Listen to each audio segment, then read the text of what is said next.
o governo Lula já tem discutido e deve apresentar uma PEC da segurança pública, mas está evitando estimar um prazo certo para enviar esse documento ao Congresso. Na semana passada a gente trouxe, inclusive, a apuração da analista Jussara Soares e da âncora Tainá Falcão, de que a pasta comandada pelo ministro Ricardo Lewandowski primeiro quer diminuir a resistência dos estados a essa proposta, que prevê incluir na Constituição brasileira de forma explícita a ampliação das competências da Polícia Federal e da Polícia Rodoviária Federal, ou seja, do próprio governo federal, no enfrentamento ao combate, ao crime organizado. Para falar mais sobre esse tema, a gente recebe o ex-ministro da Segurança Pública e ex-ministro da Defesa, Raul Jungmann, já aparece aqui na tela comigo. Ministro, muito boa tarde, obrigado por estar conosco. Atualmente, o ministro é presidente do Instituto Brasileiro de Mineração, mas queria tratar exatamente desta área que o senhor se aprofundou como ministro e conhece bastante como poucos, que é a segurança pública. Na sua primeira impressão, o senhor tem defendido a importância desta PEC, de se constitucionalizar esse papel do governo federal, mas na sua avaliação, faz sentido esta demora no texto ser apresentado e esta resistência vista por parte de alguns estados, de alguns governadores? Mais uma vez, boa tarde, obrigado pelo convite. Boa tarde, Yuri. Boa tarde também, o Irajá. Olha só, nós tivemos 7 constituições no Brasil. A primeira foi no Império, em 1824, a última foi a de 88, 1988. Em nenhuma delas, o poder central, seja no Império, seja na República, teve competências na área da segurança pública. O mesmo não ocorre na saúde, na educação, na previdência, em toda a área social. Em todas as outras áreas sociais, à exceção da segurança pública, o governo central, Brasília, como se diz hoje, tem atribuições constitucionais, mas não na segurança pública. O que é que quer dizer isso? Quer dizer que o crime se nacionalizou e transnacionalizou, tá certo? Mas nós não temos uma política nacional de segurança pública porque não existe competências para Brasília, o governo federal, exercê-la.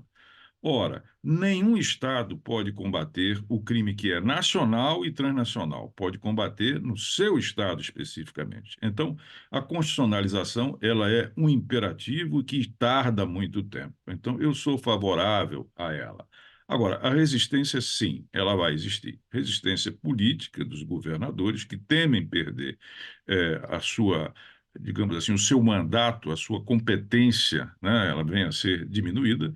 E também há uma resistência dentro do Congresso Nacional, particularmente no que diz respeito à ampliação das funções da Polícia Federal. Mas o que é mais importante, Yuri, é que, de fato, o Poder Central, Brasília, tenha capacidade de coordenar, porque se não coordenar, nós vamos continuar vivendo essa situação em que os estados, eles sozinhos, não dão conta do crime organizado, a violência aumenta, os assassinatos também, e nós caminhamos por uma situação extremamente arriscada em termos da segurança pública para o povo brasileiro. Antes de trazer o Vitor Irajá, que também participa dessa entrevista, ministro, o senhor falou da resistência dos estados de perderem responsabilidades. Como é que o senhor vê nas corporações nos estados?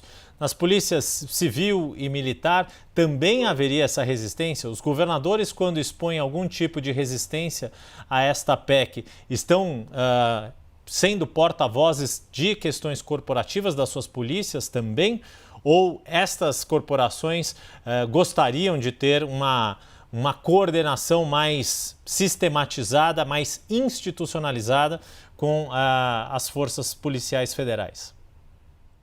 É difícil dizer porque essas forças não se pronunciaram através dos seus órgãos de representação. Existem associações nacionais de policiais civis, dos policiais militares, mas pelo menos até aqui eu não tive conhecimento.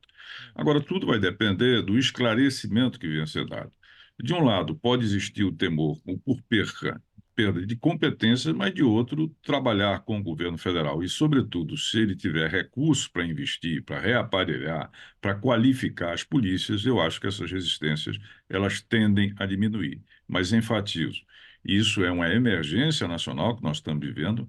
No que diz respeito à criminalidade, vou lhe dar um exemplo. O The Economist, prestigiosa publicação inglesa, há coisa de 4, 5 meses atrás, publicou que o PCC, primeiro comando do capital, cuja sede se encontra em São Paulo, é uma das 2 ou 3 maiores máfias, ou seja, crime organizado existente no mundo. Isso dá uma ideia do tamanho da tarefa e da necessidade de nós contarmos com o governo federal, com os recursos federais para ampliar a possibilidade de atuação dessas polícias e também, e fundamentalmente, com a sua capacidade de coordenação em termos de ações, em termos de inteligência, que é fundamental, e por isso mesmo é que nós fazemos a defesa dessa constitucionalização. Deixa eu ver se o Vitor Irajá já pode se juntar a nós, está aqui já na tela. Vitor Irajá, o ex-ministro da Defesa e da Segurança Pública, Raul Jungmann. Yuri, boa tarde. Ministro, boa tarde. Ministro, um homem educado, já me cumprimentou, inclusive, antes de eu chegar aqui, Yuri. Ministro, muito se discute em relação a essa PEC, exatamente aumentar as atribuições da Polícia Federal, principalmente no combate a essas organizações criminosas e milícias. O senhor comentava, inclusive, sobre essa atuação tanto em âmbito nacional como transnacional, ou seja, a atuação de organizações criminosas fora também do país. Minha pergunta já é prerrogativa da Polícia Federal combater essas organizações criminosas quando elas atuam em mais de um estado ou também fora do Brasil? Eu queria entender, é necessário então constitucionalizar essa prerrogativa da Polícia Federal? Olha só, a Polícia Federal, na verdade, tem algumas atribuições em termos de segurança pública. Mas eu vou citar um exemplo para você me entender. Imagine que um amigo nosso, ele foi assaltado. Quem vai cuidar disso? Vai cuidar a Polícia Civil Estadual, a Polícia Militar Estadual, o Ministério Público Estadual e a Justiça Estadual. Ou seja, para a grande maioria de todos esses crimes relacionados à segurança pública e que apavoram a população, a Polícia Federal não tem inserção. Ela pode, em alguns tipos penais, como, por exemplo, o contrabando, o descaminho, drogas, mas isso não dá conta de toda o grande conjunto de delitos e de crimes que são cometidos e que impactam a segurança pública. Então, ela ter essa ampliação e outra coisa, ela precisa ter uma ampliação também em termos de pessoal. Deixa eu lhe dar alguns números aqui para você perceber a assimetria que existe entre os estados e o governo federal. O governo federal tem 5 penitenciárias. Os estados têm 1.400 a 5. Em termos de investimento de recursos, os últimos que nós temos são relativos a 2022, os estados e municípios investiam alguma coisa como 120 a 130 bilhões. Já o governo federal, praticamente tudo destinado para a Polícia Rodoviária Federal e Polícia Federal, alguma coisa em termos de 25 bilhões. E, por fim, em termos de efetivo, as polícias estaduais mais as guardas municipais somam aproximadamente 900 mil militares ou policiais, né?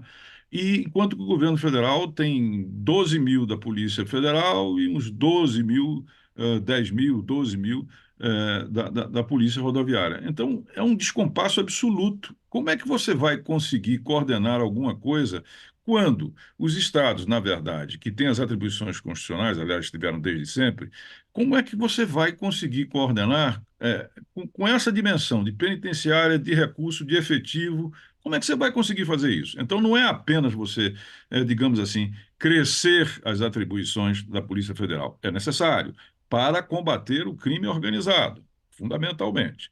Mas, de outra parte, você também precisa crescer em termos de efetivo, precisa crescer em termos de recursos, e, obviamente, isso está ancorado na Constituição. Deixa eu dar perdoe por estender um pouquinho, mas deixa eu te fazer uma situação. Irajá, suponha que você é o ministro da Segurança Pública ou da Justiça e Segurança Pública, e eu sou um secretário de Estado. Você liga para mim e diz, olha, Jugman, secretário, a nossa prioridade nacional é o feminicídio. Aí eu digo, ministro, muito bem, desliga o telefone e faça o que eu quero. Ou não faço, ou faço.